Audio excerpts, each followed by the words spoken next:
Jacksonville Jaguars fans, welcome into Duval Daily, presented by GenJag.com. I'm Jordan Lugo. Thank you so much for tuning in here. Monday, June 16th, son's birthday, by the way. Everybody be sure to wish Luke a happy birthday. So, Jaguars offseason. I don't think I've really given the Jaguars offseason a grade yet. And the offseason is still ongoing, technically, right? They could still potentially make moves. I wouldn't take anything off the table for this new regime because they are bold. They will aggressively pursue upgrading their roster when the opportunity presents itself.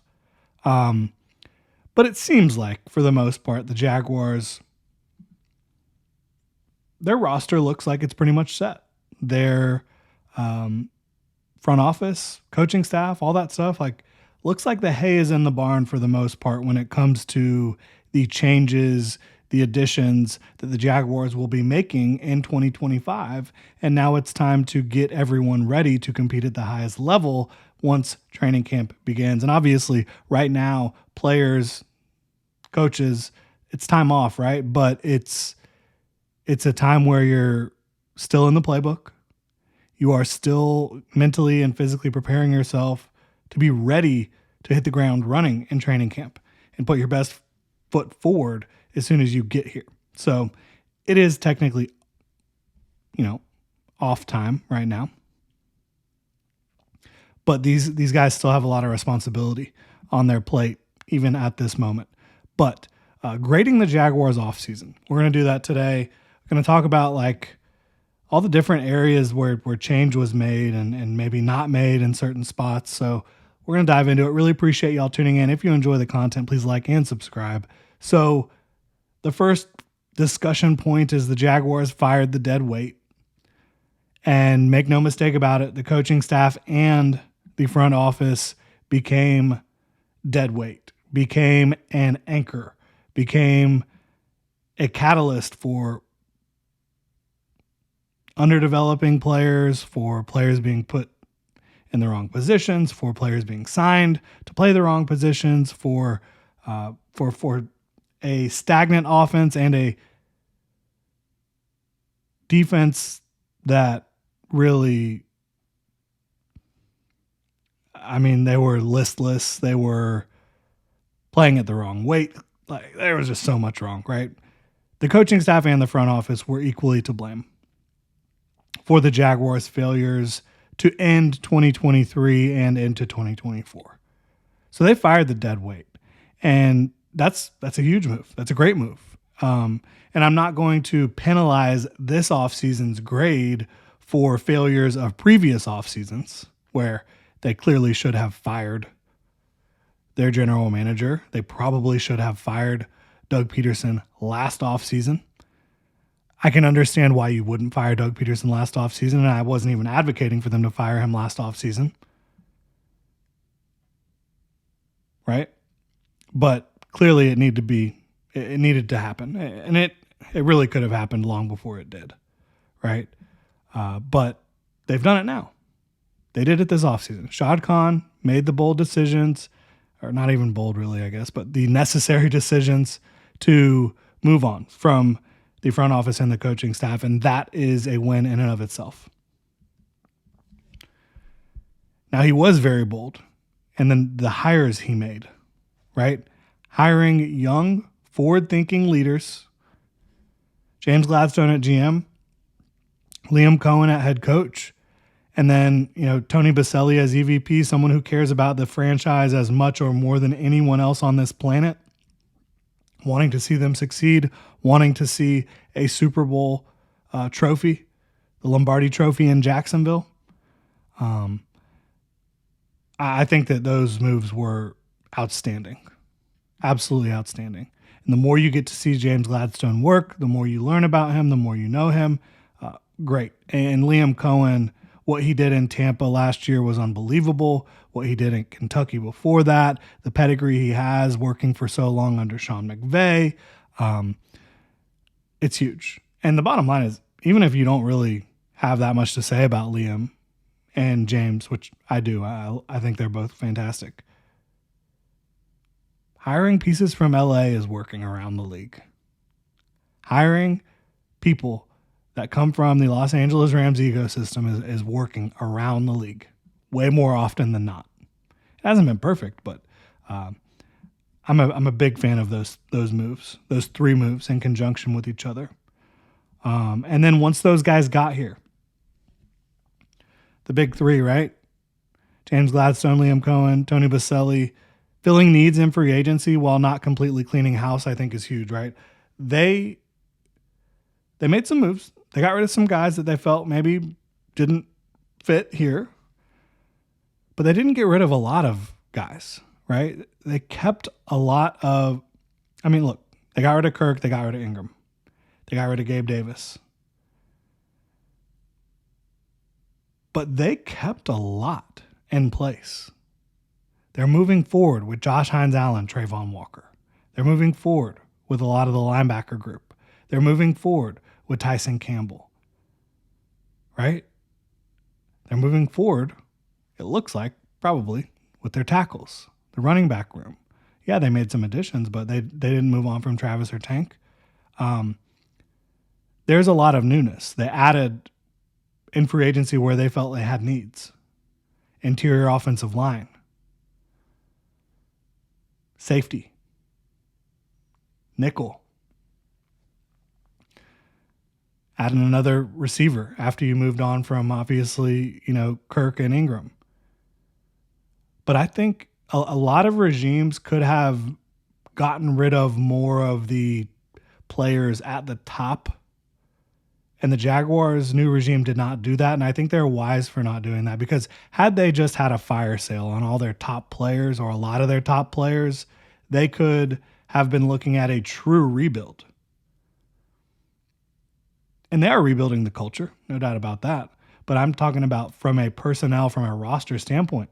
And instead of being at a team that feels like they're at square one, they have a lot of the pieces in place, right? And this is before you even get to the draft. You have talented guys in the secondary. Tyson Campbell. You bring in Jordan Lewis. You bring in Eric Murray. You have Jarian and Buster. You have talented linebackers.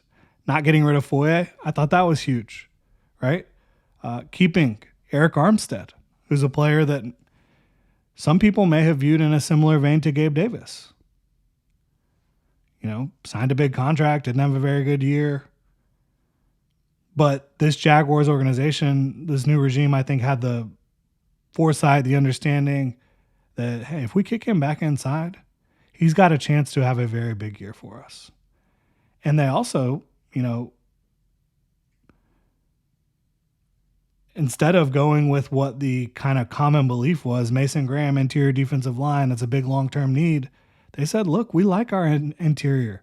We like Eric. We like Mason Smith, Devon Hamilton, some of the young guys. I think that was heady. I think that was a big time decision, obviously. And another thing they did is they kept the special teams entirely in place. Yeah, there's some contributors that are gone, new contributors come in, but you keep Heath Farwell, one of the best in the business. You keep Logan Cook, and they just extended him. Obviously, Cam Little, Ross Matisic. That special teams core is still in place, and there's a lot of great role players for special teams. It can be core 4 guys that were here, that are still here, that have been brought in. I think that they did a really good job not just blowing it all up, because it's very easy for new regimes to do that. And you will see more roster churn, I'm sure, in the next couple years where they completely make this their own.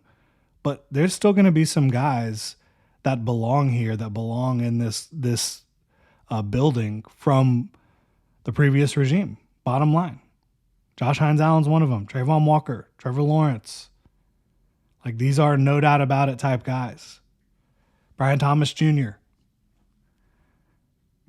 Heath Farwell, Logan Cook, Cam Little, Ross Matisic. These are guys you want to keep around. They absolutely are. And then you get to the draft and you land Travis frickin' Hunter. They talked the talk and they walked the walk. They talked about being aggressive, about pursuing the ability to upgrade this roster. and at every chance they had to be bold and aggressive, they were. And it wasn't just with the Travis Hunter trade up, which was as bold as it gets, but you also had a lot of maneuvering later on in the draft to try to make sure they're getting the guys they want, try to make sure that they're also, adding some value to next season. You traded away your first round pick next draft class. You added some value on day 2 of the draft by moving back in this draft on day 2 of next year. So I thought that was masterful. I really like Ransaw. I really like Wyatt Milam. I think some of your day 3 guys have a real chance. Bashal Tutin, one of the most explosive backs in the class, bar none. Jack Kaiser, I think, has a really good chance, right? There's some guys that this could end up being a really good draft class. Obviously, it hinges on Travis Hunter. And then I think they added veteran depth at the right times too. Like after the first wave of free agency, after the draft completed, they were like, hey, we didn't really get a guy that we think is probably going to come in here and be edge 3 this year. Let's go get Emmanuel Ogbah right now, day after the draft. Big time. And then before mandatory minicamp starts, you say, hey, maybe we need to bring in even some more guys, right? You go get Trent Irwin, who is a veteran, who has had a very nice career in this league as a slot receiver, special teamer.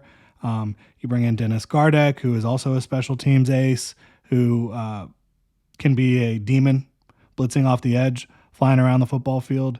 And then DeJuan Smoot, another veteran edge depth piece.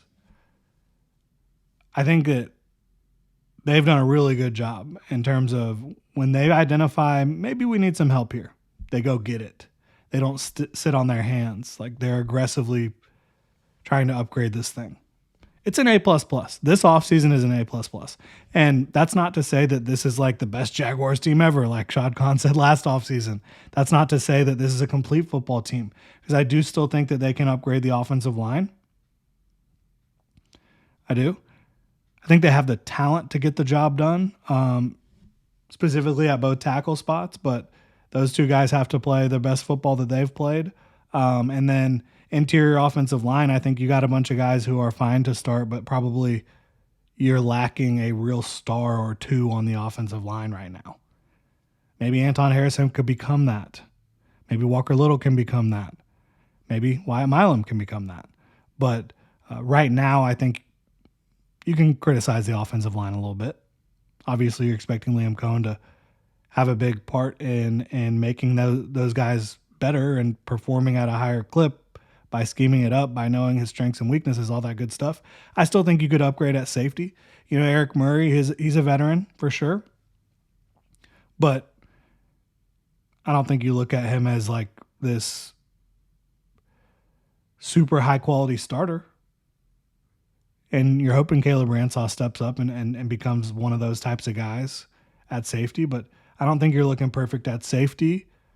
I think there's still some questions next to Foye Oluokun at linebacker. Again, I don't love the entire offensive line as it is put together right now. But you look around the rest of this roster, I mean, it is a talented running back room. It is a talented quarterback room, led by Trevor Lawrence. Really forward-thinking offensive coach. Everybody seems to just be all in on Anthony Campanile on the defensive side of the ball. You've got star receivers. You've got speed all over the offense. You've got a defensive front that looks like it could be very, very disruptive. Josh Hines-Allen, Trayvon Walker, Eric Armstead, Mason Smith, Devon Hamilton, Emmanuel Ogbah, DeJuan Smoot. Foye Oluokun is still a really good linebacker in this league, and you've got Tyson Campbell, Travis Hunter, Jordan Lewis. You've got the special teams down. So, there is a lot to like about this roster. There absolutely is. I'm excited to see how it all plays out. And again, we don't know how it will play out. There's a lot of guys that really need to kind of stay healthy. A lot of guys that need to have their best seasons. Maybe need to have a rebound season. But I think just from a process standpoint, from the firings at the beginning to the hirings to free agency, the draft, this bold new direction, I think it's an A++. And we'll see if that ends up holding true. But I think from a process standpoint, they nailed it. And I really trust in James Gladstone and Liam Cohen moving forward. So we will see. Let me know what y'all think in the comment section below. If you enjoy the content here, please like and comment. And if you have not yet subscribed, please do that as well. Y'all have a good one.